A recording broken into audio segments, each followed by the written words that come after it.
AC unit that the government will pay for. Call AC Doctors at 602-767-7435 or visit theacdoctors.com for more details today. Intelligence runs in the family. Innovation runs in the family. Extraordinary runs in the family. The Mercedes-Benz range of SUVs. Every member is waiting to impress. Learn more at nbusa.com. Into Horford. Shot clock at 3. Butler with Brogdon on him. It's a long 3. You guys are hot. Oh, Jimmy freaking Butler puts it in.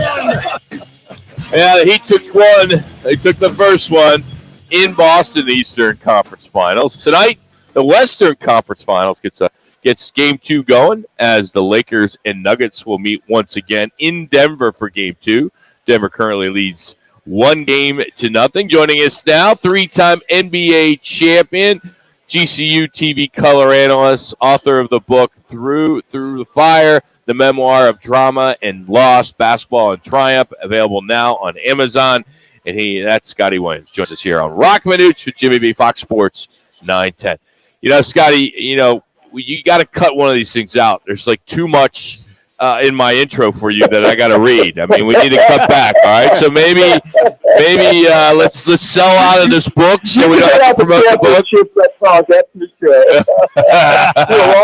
It's a long time and many pounds ago that I was running the floors in those Bulls uniforms. That's for sure. So how you making out? Hey guys, how's it going today? Good. I got all three of you, so it's the first time in a long time. Yeah, that's awesome.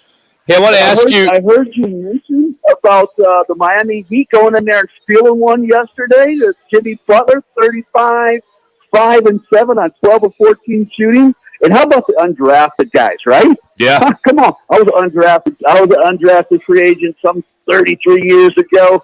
60 points by the undrafted guys and Kyle Lowry off of that fine. So, huge third quarter, 46 points.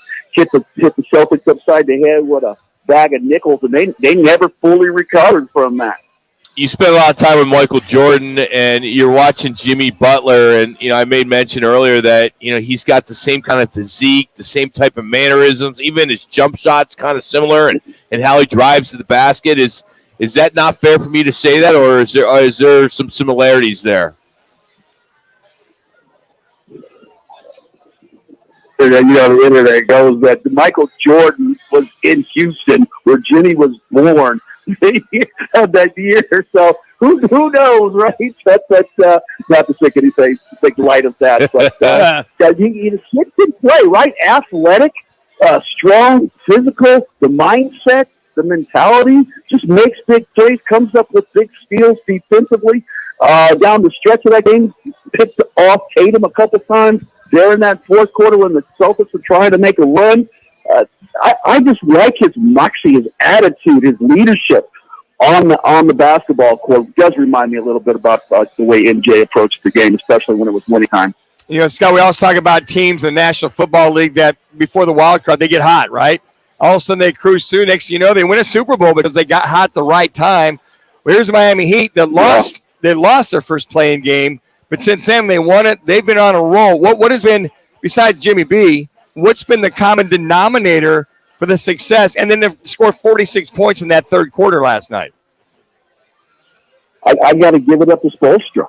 I always thought he was like kind of a Pat Riley puppet when he first got the job down there. I think he was like 34, 36 years old.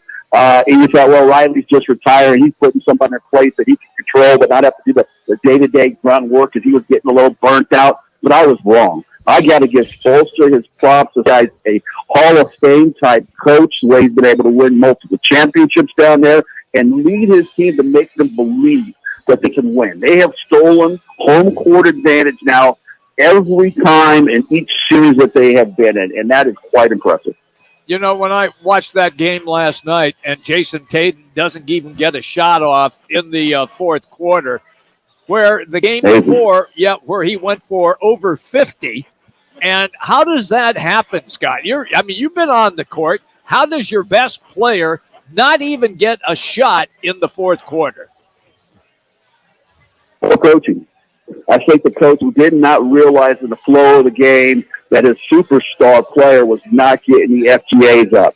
And that is a recognition from not only the head coach, but the rest of the entire staff, saying that we need to call a timeout, settle our team down, and get the ball back into the hands of the self-proclaimed best player on the planet.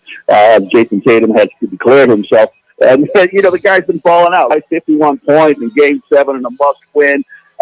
You played really well in Game number 6 when they had to go on the road and get one against the Sixers as well. So that is just a lack of recognition and awareness by the staff and certainly by the players on the floor as well, saying that we haven't gotten the ball into the hands of our guy to have him create a shot. Now, we had that ball a couple times in that fourth quarter, and he turned that basketball over to Butler. So when we put it all on the staff and all on the teammates that Tatum's got to be better in the fourth quarter down the stretch, and he will be. I think there's something about playing in a Game 7.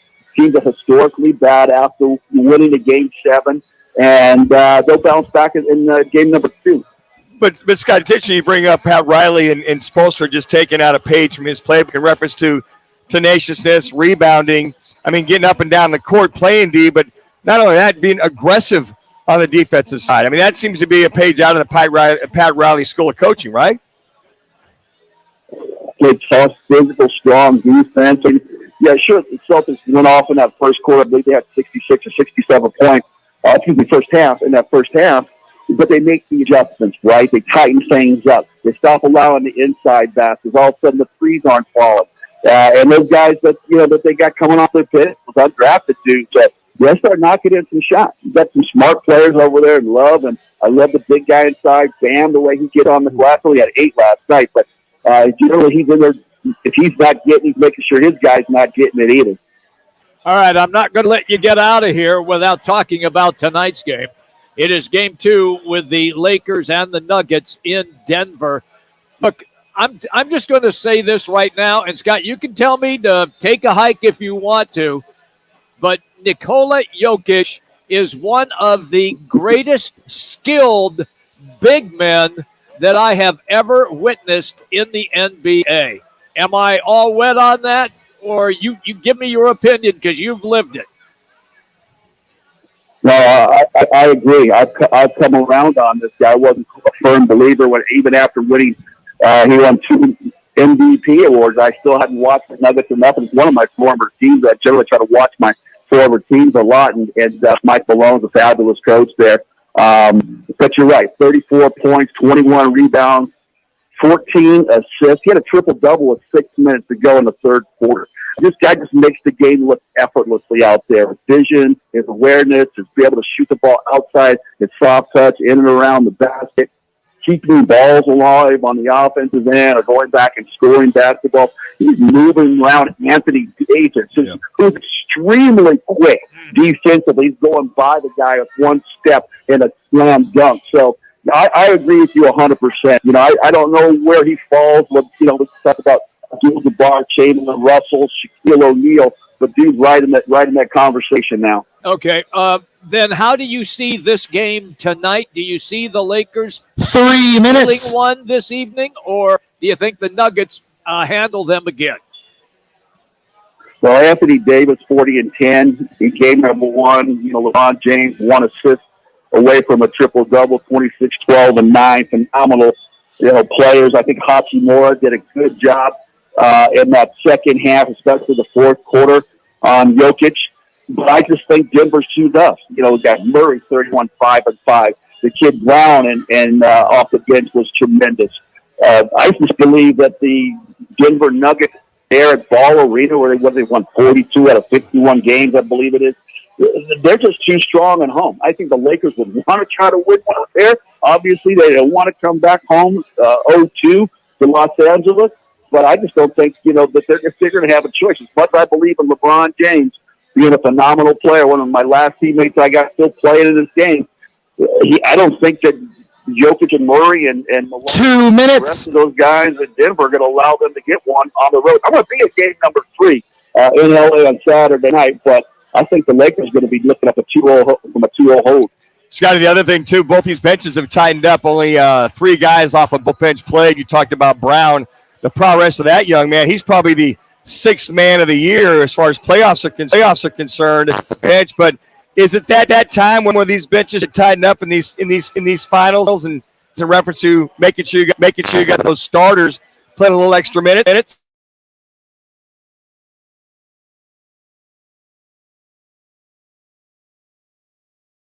The 42-minute plateau as well. There's not going to be as many minutes for the bench guys because you want both of those bench guys to get into a rhythm. And if you're cutting their minutes, sometimes it might take them out of what they're doing so successfully. So yeah, you'll see 8-man rotations. 1 minute. 1 minute. Rotation unless somebody gets extreme foul trouble early in the first half. How much money is Austin Reeves going to make in the offseason after his performance? Hell of a lot more than Scott Williams ever did over 15 years, that's for sure.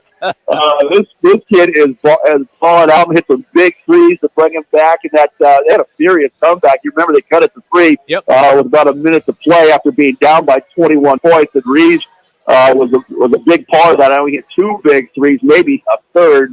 The kid's got a lot of moxie. Another undrafted guy. I love watching and cheering for those undrafted guys. That over 33 years ago, and I didn't get drafted. So it's fun to watch him go out there and play. He just approaches the game that he knows his role, but he's not tentative. If something should open up and he's got an opportunity to drive the ball to the basket or try to create something for one of his teammates, he takes advantage of his opportunity. And let's give Darvin Ham a lot of credit, too. I mean, a Budenholzer disciple in his first year in Los Angeles, a team that was left for dead in 13th place early in the season, and he's got him in the Western Conference Final because he's got the confidence to lead a young guy like Austin Reeves and instill that confidence in him. Sky, where's the fastest way someone could get one of your new books? Fastest. The easiest way is to go on Amazon.com. If you can't remember the title, Through the Fire, just remember Scott Williams' book. It pops right up on the first page. You can get it in Kindle, paperback, or hardcover. You can also get it in paperback at BarnesandNoble.com as well. So, yeah, Amazon's probably the easiest for most people have that app on their phone. Or if you're at Barnes & Noble over here at Shea and the 101, I was able to talk to the GM over there and have him put a couple books in there for me as well. But, yeah, we're trying to raise a little awareness and a couple bucks for the local domestic violence center here called Chrysalis. So, a dollar from every book is going to go to help that cause as well. So I appreciate you guys letting me plug that on your show. Always. Scott, thanks for the time. Hey, what do you guys think of Steve Nash? What do you guys think about Steve Nash coaching the Suns, coming back here coaching the Suns? That's a name I haven't heard thrown around. I don't have an issue if that was going to be the case. He learned a lot in Brooklyn. I'd be good with that. Rekindle with he and KD. Yeah, rekindle that. Get that whole thing out. I don't know, what's KD think? I'm curious to know how his relationship with KD. I know the relationship with James Harden wasn't all that great. I heard some Harden's comments about him winning the MVP, but Harden's not here, and I think if KD would sign off on something like that, and I think you probably want to go with a more established coach like Doc Rivers or Budenholzer, Coach Bud. But I was just curious. I hadn't heard anybody mention Steve Nash. I just wanted to get your thoughts. Good stuff. Thanks, Scott. Appreciate the time. Thank you, buddy. You got it. Scott Williams joining us, 3-time NBA champion. Coming up, the actual bar from the set of Cheers is on the